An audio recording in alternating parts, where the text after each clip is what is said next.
One guy got nasty with me 2 days before I got him into the Westin on the Water in Toronto, and I got him upgraded to the presidential suite. Yeah. So I called up the morning when he was arriving and said, I got a problem. He wets his bed. Welcome to the KnifeWife podcast. I'm Suz, married to Bob Terzuola. This podcast is about couples who live, love, and work together. It has little to do with knives.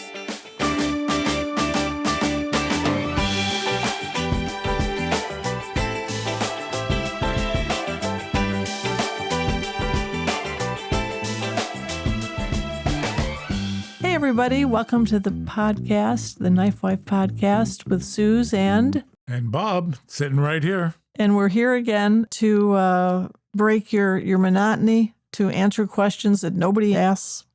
We'd like to have a break from all toxic media and all the stuff going on. However, today we have a guest who I have not introduced yet, but it could get toxic.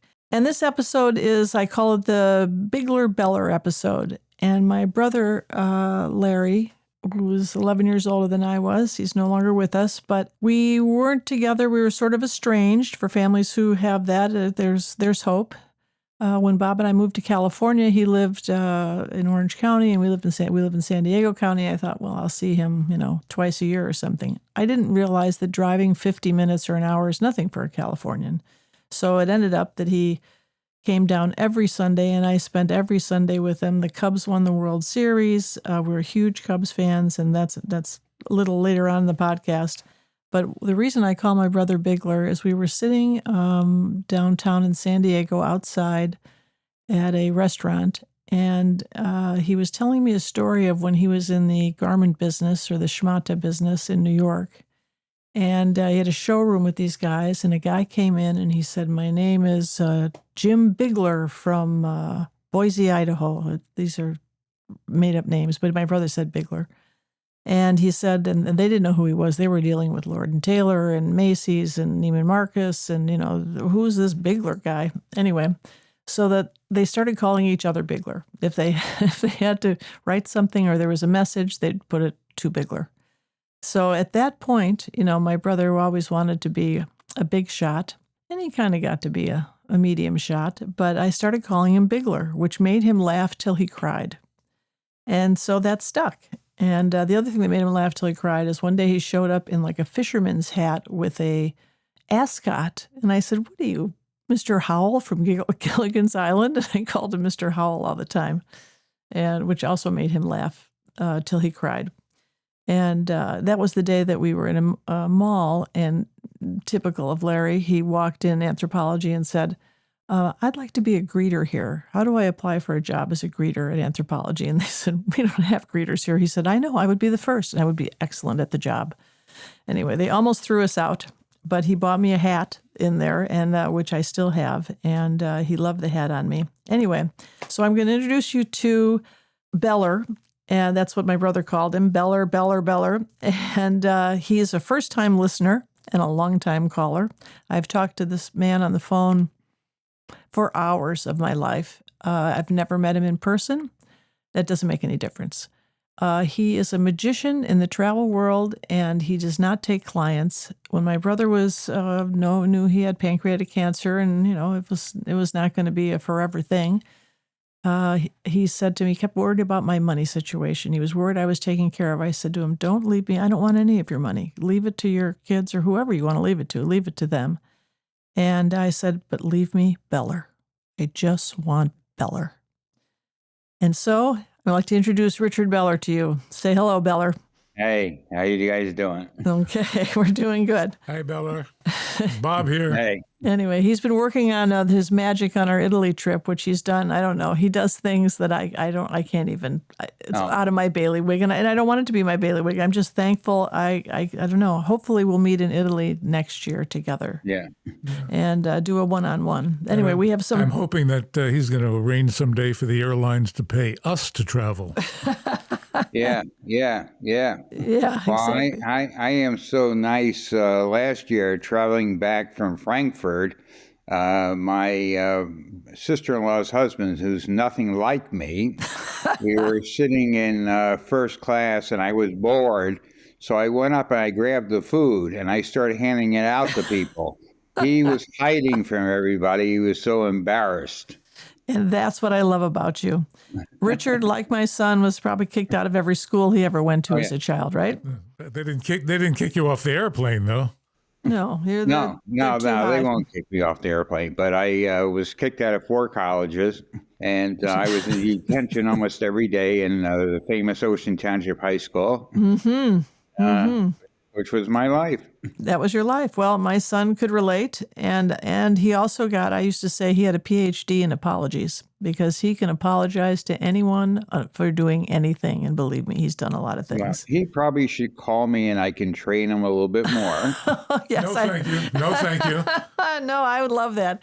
No, I told him. I said, this guy is good. You know, if you want to see what you're going to be like when you're, my Yeah. age, Beller, you're going to be Beller. Right. Because he Right, has a great right. sense of humor like you do. Yeah. Anyway, how did you meet Bigler? Well, we, of course, are mainly into the same type of business. We were in the shopping center business also. And being with that, we started getting involved with all the other people in the same business. And that's how I met Larry. Yeah, and he met your brother first, I think, at Las Vegas, right? And No, then, he met afterwards. Oh. My brother was going to Vegas for the shopping center convention. I said, I have a friend going there. I said, why don't you look him up and have lunch? And they did. Okay, and then not recently, but before he died, you finally met in person? Yes, we met in Chicago. We started going to Chicago as much as, not as much as New York City. Don't laugh. My wife gets her hair cut in New York, okay? And you don't live in New York. And we don't live in New York. We have to fly to New York. But wait a second. I have had a customer also.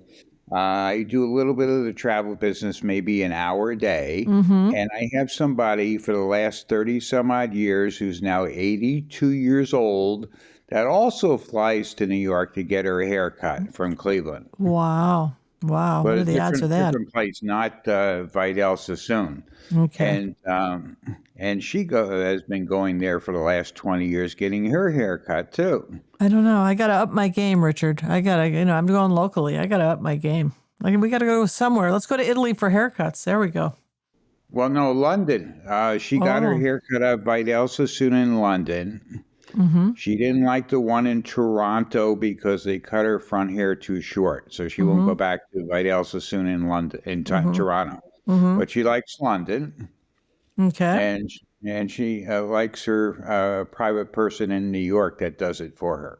Well, then good. I have never met her in person. I can't even tell you how the hair is. But anyway, so Bob has a couple stories about Larry. One, when he first met Larry, we were going to a show in California, and I said, it was in Long Beach. My brother lives near there at Newport Beach, and we're flying to California.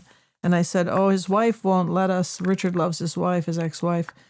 Yeah, I know. And I said, we have to meet at Fashion Island. And so as the plane was landing, that time when it's really quiet and everybody doesn't talk when they first hits the ground, Bob says in his deep, bellowing voice, where off the coast of California is Fashion Island? And the plane just burst out laughing. And he's like, well, what's so funny? What is everybody laughing at? I said, it's a shopping center. He goes, well, why is it called that? I said, I don't know. Ask my brother. How was I supposed to know? It sounds like an island, doesn't it? Fashion Island. So you met him, but we were allowed to come to the house for a minute. We all drove went to to his Fashion house. Island together. So we drove to his house, and he opens. We couldn't park in the driveway or something because he was having the garage Floor painted.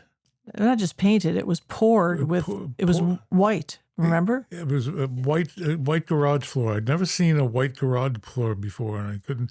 And his garage was just so neat and everything. There was nothing in it. There were no tools. There were no tools. There was no workbench. No, there was no. no lights. There was nothing. Yeah. And I couldn't imagine a garage without a shop.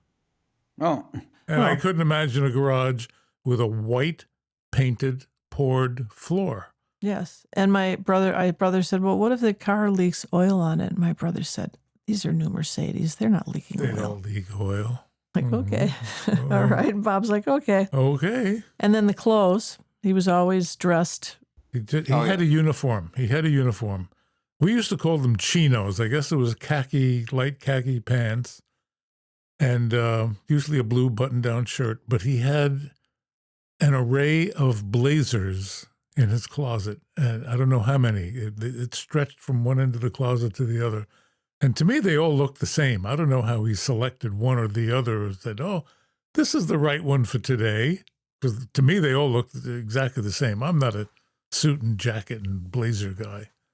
But Right. Larry sure was. Oh, yeah. Well, he was in the clothing business. So, and he very much was my parents' child in that, yes, I tell people what to wear in the movies and on TV shows, but I don't really care that much compared to my family. But my father, before he died, he also had an entire wall of blazers, navy blue, and khaki pants. And I teased Bigler. I said, "You don't want to be like Dad. Let's get rid of those. I got him some new jeans and some other things to wear instead of those khaki pants." I said, "Those are old man golf pants." You know, he was dating a 34-year-old at the time, right, Richard? Yeah. You know, the thing, I don't ever remember seeing Bigler wear a tie. Oh, he wore a tie, and he wore ascots after the whole Mr. Howell thing. Yes. Well, I bought him a bunch of ascots, and he would show up with those on, and he just loved those, man. Those are right up his alley. Anyway, we were playing a game one time, and we were playing with the 34-year-old Lindsay. Hi, Lindsay, if you're listening. Something came up about a song. I don't remember exactly what the game was, but Trivia. he and I were paired, and Susan and Lindsay were paired. And we had to guess what the other person was thinking. And he came up with the word sleepwalk. And I looked at him and I said, Santo and Johnny. And he said, right. And Susie looked at Lindsay and Lindsay looked at Susie and says, what the hell are they talking about? Yeah, because these are old guy songs. Both of them were too young to remember, but Bigler and I remembered. Sleepwalk was a one-hit wonder by guitars, and Santo and Johnny were the guys that played it back, and it was in the 50s or something. Bella, you might remember. I don't know if you remember that or not. Yeah, I remember a little bit of that. I'm more involved with, you probably don't remember the Shirelles. Oh, I know who the Shirelles are. Sure, yeah. Okay.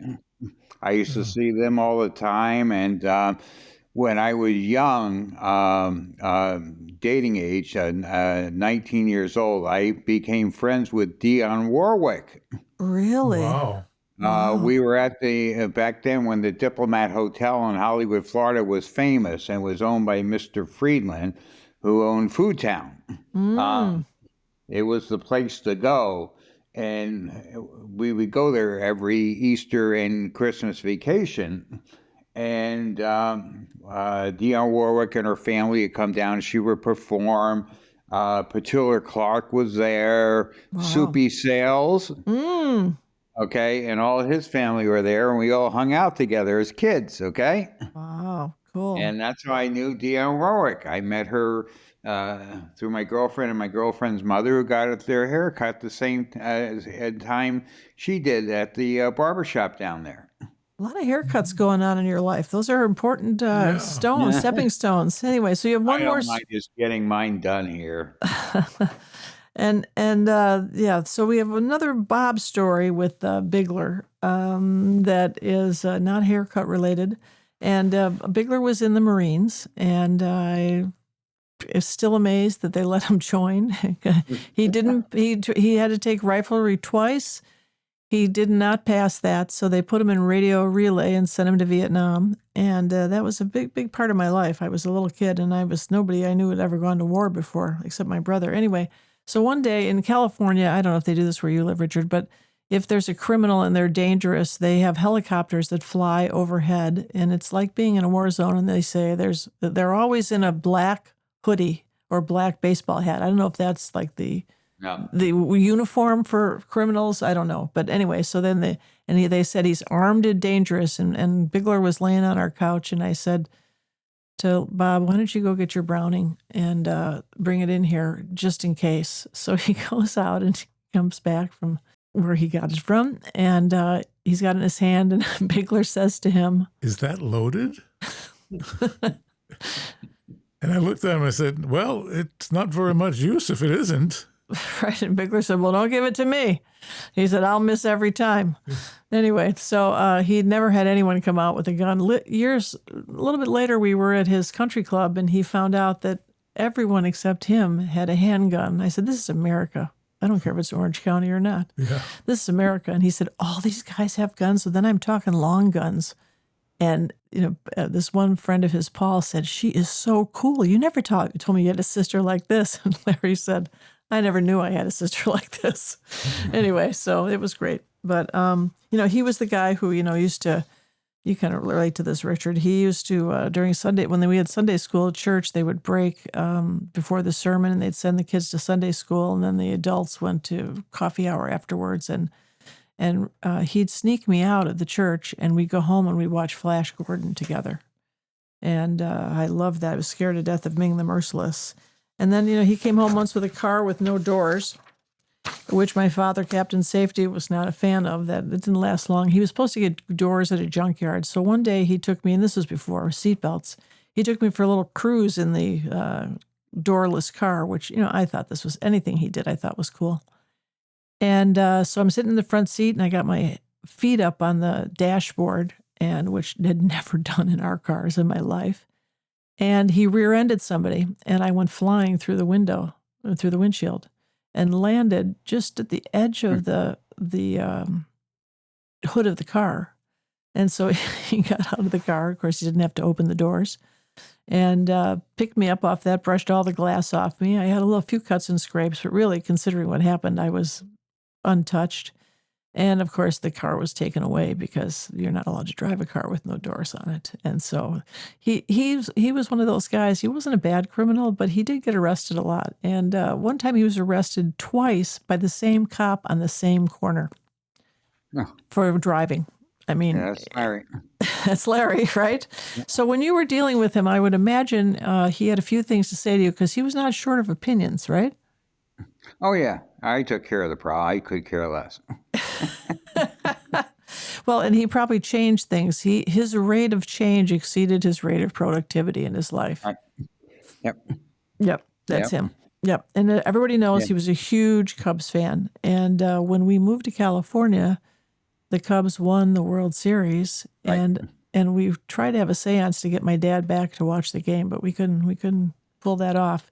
But that changed our lives, and we went to every Cubs game. And Richard helped with tickets to go there. He also helped with tickets for Larry because he had to see 8 oncologists before he picked the one right in his own backyard. But Richard got us first-class tickets to New York. We tried to go to Houston, but there was the hurricane, so we couldn't go there. But we went everywhere to see everyone, and he was sure there was going to, because he was an outlier. He didn't pay attention to rules. He didn't care less about rules. Neither. Yeah, right. That's why you were fast friends. Yeah. Yeah, we didn't care. Yep. Look. We went to every Cubs game in the state of California when they were in town, and we went all over California. We had a blast. But thank you, Richard, because you made that happen. Right. And right. Did he change a few things on you? Did he yell at you? What did he yell at you about? No, he knew better. He just didn't know how to handle me. He would lecture me, though, and I would be on the phone with somebody else and him, and he'd say, you can't talk to anybody like that. Really? Don't you know me? Yeah. But no, I went to every Yankee World Series game back in the 1960s when they were all in the World Series. We got free tickets from Gillette and Ballantine Beer. Really? That would have been pretty special, even though it was the Yankees. Yeah. Yep. Yeah. Well, and Richard, there's one story I remember. Someone was annoying you, and you didn't like them, and you made some hotel reservation for them. Oh yeah, I have.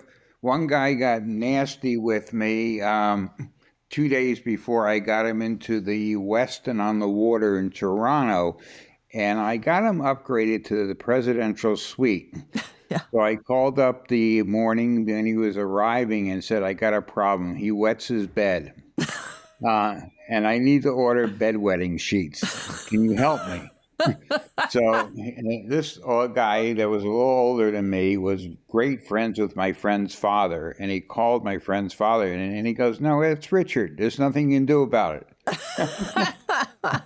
And that is pretty much your epitaph, my friend. Right. That's what I like to do. Right. That's why I do it. Okay. And I love prankcall.com.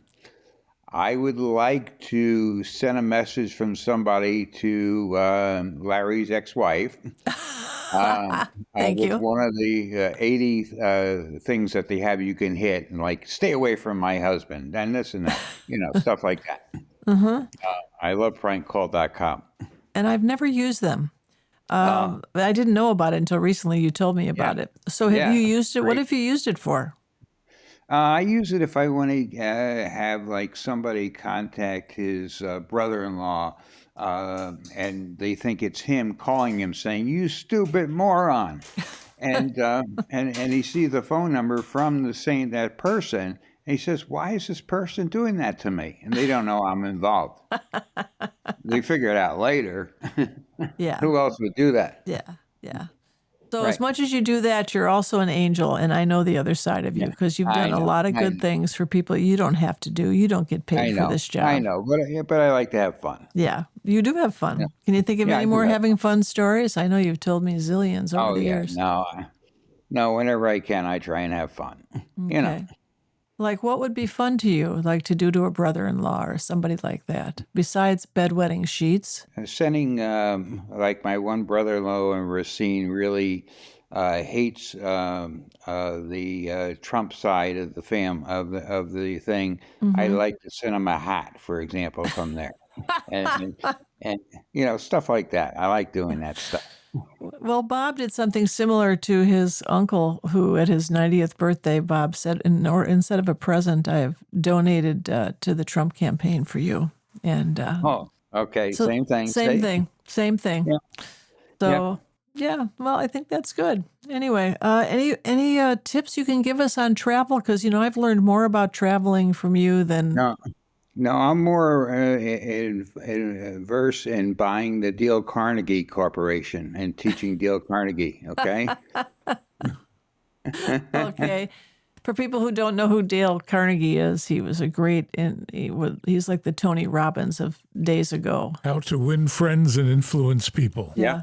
Yep. Exactly. And we used to tell my father, because he's a lot like you, Richard, and my brother, How to Lose Friends and Offend Yeah. People would be Oh his yeah. book. Richard, I Oh yeah. wanted to ask you, how did you get involved in doing travel agent stuff? I mean, Well, my mother, my mother's best friend growing up was Billy Stein from Stein Cadillac. If you didn't buy your Cadillacs from him down the Jersey Shore, you didn't get in the club back in the old days. Okay, Ah. and she became Larry Tish's wife Oh. because her father-in-law lent him the money to buy Lowe's hotels and theaters and CBS. Okay, Mm. so I was in the car business thinking I would get Stein Cadillac because who else but to own Stein Cadillac if you don't buy your cars from him? My great grandfather, of course, was one of the first members. Okay, uh, Mm. and so my father never bought me the Cadillac place. And I financed all the wrong people in the whole country. I was pretty good at what I did. So I got in trouble and I got out of the car business and I decided at a young age to retire and, of course, live off the shopping centers. And my best friend, who passed away in March, talked me into going into the travel business because I was helping him get back refunds and get on flights that were sold out and everything. And so I went into it, and all of a sudden, anybody in the whole country, like the Hesses from Hess Oil and stuff, they Mm-hmm. all became my people. Mm. And that became history. So I had to work. Uh, That's how I got in the business 34 years ago, and I have fun doing it. I mean, I used to take a family going from Charlotte to Detroit every week for business, and it was $700. So instead of flying him to Detroit on Delta that has to stop in Detroit, I flew him on to Boston for $140. They got off the plane in Detroit, and then I flew him back to Charlotte on to Fort Lauderdale for $140. Wow. All right. So there's always a So workaround. There's always a there's always a workaround. workaround, and that's how I became famous. And then the rest is history. Like the Penn State football game, it's $1,000 a night for the 1st of February to the 3rd. So I booked my brother from the 31st to the 10th, and I called up the ambassador line and said, "It's in my name. Can you just change it for 2 nights? We're not going to go the whole time." And they changed it for $180. Wow. Okay, so that's how I got in the business Yep. with nothing to do, you know what I mean? And it was fun, and I got my thing where I can insult people. It was great for me. Okay, you know. Yeah. Yeah. I really haven't been insulted properly by you. No. I'm nice to you. I mean, somebody called me this morning and said, I made a mistake. I'm supposed to go on Thursday, not Wednesday. Can you change it? I said, no, I can't. And she says, why? I said, they don't allow women to fly on Thursdays. I'm sorry. Yep. So, Yep. so I have fun. Yes, you do have fun. And I don't want you to ever change. I really don't. I say that to you all the time. People are like, don't encourage him. My brother's like, stop it. I said, no, I think he's hysterically funny. And I like his sense of humor. And, No, you know, I have to say I have changed quite a bit. I had so many problems in high school, and now I'm in charge of my high school class. I mean, I've changed quite a bit. Yeah, I have to say. yeah, I joke with my son that we're going to go back to the elementary school that, every day I had to go to the principal's office. I said, we're going to go back and say you're back. You're going to do 4th grade here now. Right. And he just No, I remember all laughs. that. Yep. Yep. Yeah, no, I remember all that. But you got to remember my mother, who of course was Gus Steinhardt's great granddaughter, and also Henry Claster's granddaughter, who owned the Merchant Building and Capitol Building in Harrisburg, Pennsylvania. It was a forced marriage. She was head cheerleader at Asbury Park High School, and she went in and talked to the principal and the teachers and everything. So she handled everything for me. Yeah, I did too. I should have a higher degree in talking to administrators. Yeah, so you know what I mean. I had no problems. Yes, I got kicked out of Boy Scouts, okay? He did too. And I got kicked out of Little League. He did too. Yep. You know See? why? They told him, who's on second base? He said, nobody's on second base. It's all there by itself. And they're like, I got to get rid of this kid. Yeah, you should have in contact with me. Oh my God, All can right. I? All right. Well, maybe when we're together in Italy, we'll give you a quick call and you can meet Yeah. Alex. I think you would be fast friends in many ways. Although Oh, yeah. he's very. definitely. Remember Eddie Haskell and Leave It to Beaver? Yeah. Okay, well, that's who he sounds like now when he's trying to be very polite and very whatever. And I'm like, don't give the lovely dress, Mrs. I Cleaver love thing. it. Yeah, he was one of my favorite. Yeah, I bet he was. Anyway, all right. Well, we're almost out of time here. All right, go ahead. All right. Anything you want to say before we hang up? No, I'm just trying to change. That's all. Okay, well, don't change too much, and we're going to call you again every now and then. We're going to need a little Beller story Yeah. of some sort. Okay. Okay, you can be a All right. featured guest. All right, Take care. take care. Bye. Thanks, Thanks. Beller. Bye. Okay. Bye.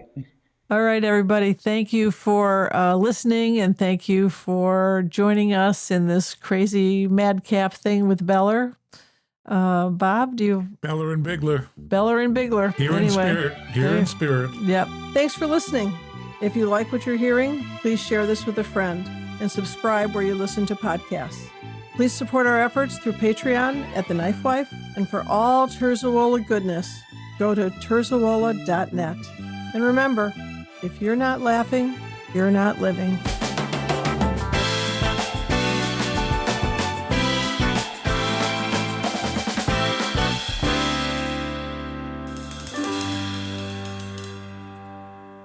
Comments and questions can be made on Instagram at The Knife Wife Podcast or our Facebook group, The Knife Wife Podcast. And if you're a couple who work together and would like to be on our podcast, tell us about yourself with an email at eccentricsuz.com or terzuola.net.